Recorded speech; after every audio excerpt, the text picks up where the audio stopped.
Hi to all you survivors out there. It's me, Purple Zan, back again with some content in regards to what the hot topic is today, all in the news and all in the media, and the reason why the president can't sign off on the stimulus because they're talking about the anniversary, the 1 year anniversary of that virus. And on YouTube, I don't say the name of the virus I'm speaking of. I try not to because they have a problem with you doing that.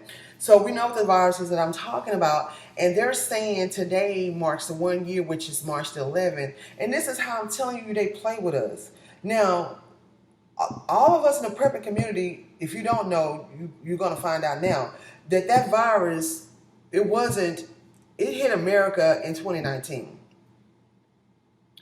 Let the truth be told. Because when it hit Wuhan, China, I think it was October or November. I did some studying on it when I first started hearing about it. So I can't remember. I know it was October, November in 2019, and that's when all those people start dropping like flies out there. And then when the medical community started bringing it to the attention of the Chinese, the CCP, that party, they started locking people up in their houses. And they started where people couldn't leave where they are. And so before that happened, a lot of people started getting out of there. And they started coming to places like America, the people with money. And then the history of that was, it was during the Chinese, I think the Chinese New Year or something like that. It's a major celebration they have every year. So a lot of people who didn't even live in Wuhan had traveled there from all over the world to celebrate the New Year, the Chinese New Year. And this is a big thing they have every New Year. So it was so many people there. And that was also bad timing for this virus to some kind of way, come out or whatever. We all should know, what's going on, because I feel like somebody put that out there. But anyway, they knew what they were doing because they did it at a time where all these people from all over the world had come there to celebrate. And it was like a family celebration thing. I mean, it was so many people there. And people started dying and dropping like flies out there. That was late 2019. And a lot of the people who started seeing what was going on, they was getting sick. They got the hell out of there.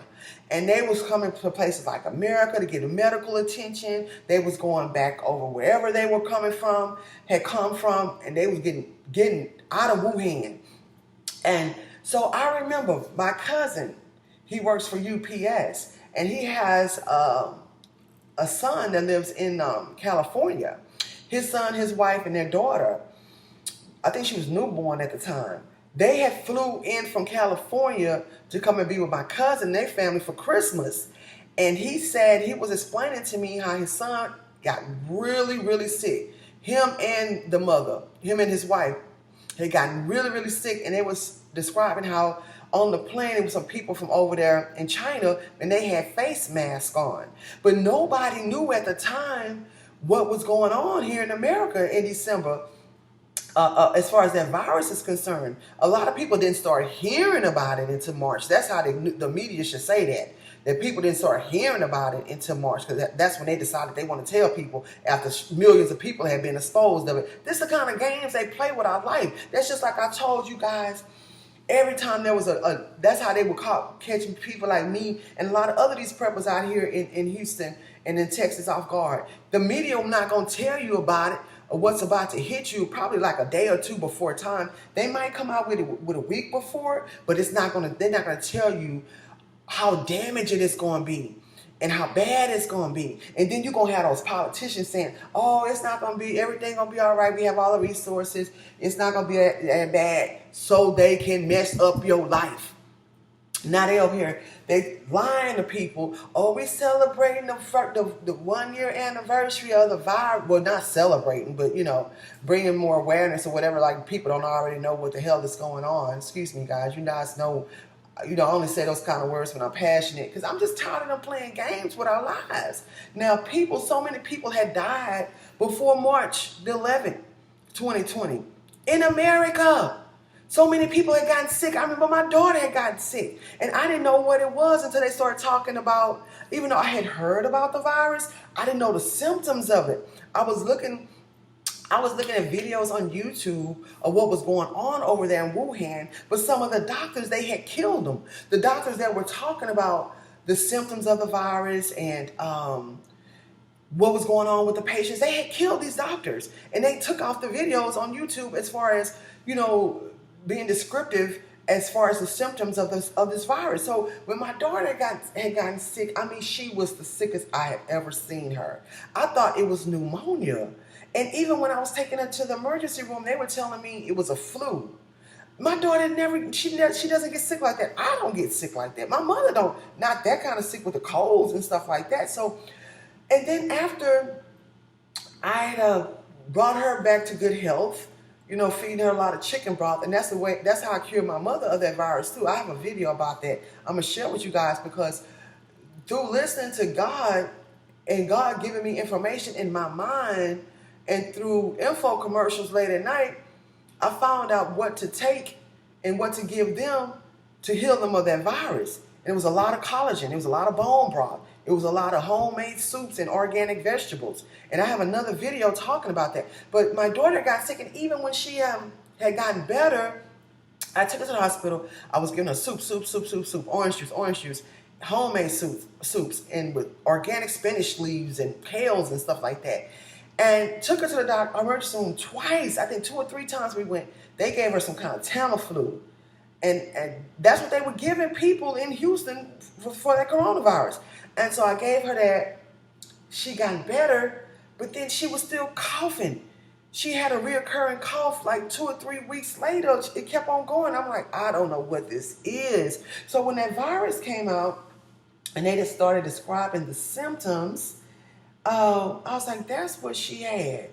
So a lot of people, and even on Facebook, they started talking about, it was like a lot of my friends, they were like, this thing's been here. A lot of us had gotten sick behind this. And those who had gotten sick and was exposed to it all this time, we haven't had it. So I just hate when they lie and they play games with people's lives. And this is why, as preppers, we need to share the word. We need to help people. We need to come together as a community and be strong. Share information that we know and we hear about. I'm so grateful for the preppers, because I wouldn't have known. I wouldn't have been able to go out there and get some land, get out of the city when I got out of the city. I wouldn't have been, like I said at the time, I was only prepping food and water, honestly. When the preppers started talking about that virus, I went and got masks. I started ordering hazmat suits off of Amazon.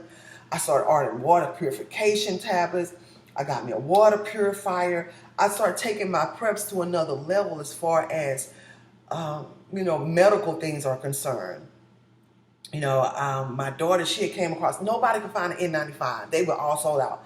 My daughter had boxes of them because her grandfather, he does the insulation.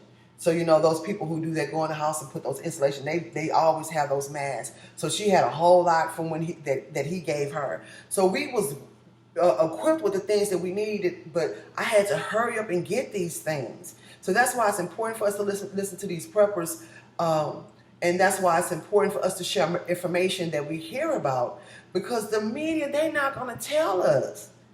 It's like they want us dead. They want to play a game with our life.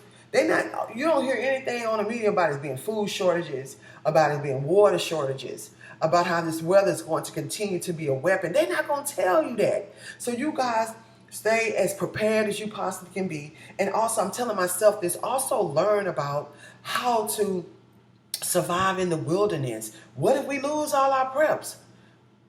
What if we're not in shape and we can't walk long distances, or we can't run long distances, or we don't know how to, or we haven't been exercising on a bicycle? You can get a stationary bike at your house. I have one. I started off as a professional dancer, and then I went on to do track and field in school, and then I went on to do volleyball, and then in college I was dancing for the football teams and the basketball teams. So I've always been like a health nut. I've fallen off a couple of times, but then I don't go long without exercising every day. If I don't do anything, I stretch. After I get up in the morning, I say my prayers. I stretch. This is what the animals do. Animals do that. When they get up, they stretch before they go on about their day. You know, if I don't get to go out to the park and walk, I walk in place for like 30 minutes to an hour in my own house. And you guys will be surprised how the time just fly by. You'll be surprised. Or I'll dance around. I'll just play around. I'll put on some dance music. Some of my dance music, some of my friends' dance music, some dance music that's on YouTube. I'll just dance around and have fun. These are some of the forms of exercise and some of the forms of the ways that we can keep our bodies in shape. When you keep your body in shape, you keep your mind in shape. Because it's more to prepping than what you have. I know people in California doing all those fires, they lost all their preps. These were preppers. They lost everything. And the only way they survived is because of what they know. You know? So you guys, y'all stay blessed and not stressed. If you like this content, please give me a thumbs up. If you haven't already, you hit that red subscribe button and subscribe to my channel.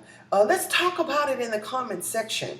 You know, where were you guys when you first heard about that virus? Did any of you get sick? Did any of your loved ones get sick? Did anybody that you know passed of it? And if so, my condolences go out to you and their families, because it's been horrible. All the losses. How do you feel? Do you feel like they put that out there for us? You know, what do you think about it when you think about that virus? All right, you guys take care, and you can always go to zanhero.com. You don't have to get any supplies from me. Just make sure you get it. Until next time, keep surviving.